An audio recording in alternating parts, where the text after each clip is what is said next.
So a lot of times I would say, all right, well, I understand you need to, especially if they weren't ready to apply yet, I'd say, I understand you need to think about a couple things. I'll give you a call back in 2 weeks and see how you're doing at that point. See if we can answer any more questions for you.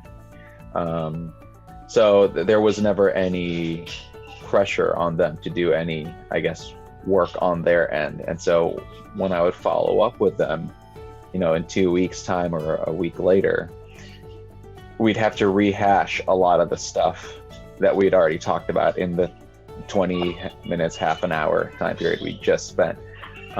So what Jody and I worked on was basically setting up goals. If it's not the submitting an online application as the first step by a particular goal deadline, then it was being clear about what they are still hesitant about, giving them possible next steps to kind of address that, and then following up with them and taking it from there, but never leaving it up in the air, because that's just a waste of time, really, again, because the follow-up call would be rehashing the same things.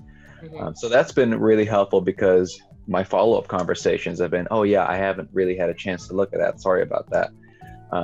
Or if they're moving into the application phase and they're ready to apply, I say, well, how soon do you think you can get the application submitted by?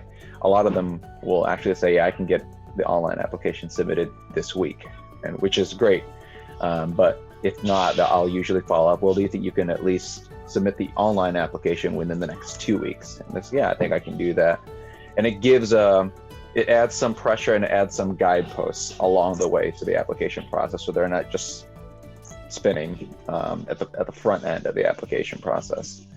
So yeah, it's been helpful for me in terms of moving people more efficiently through the different phases of our conversations and the application process.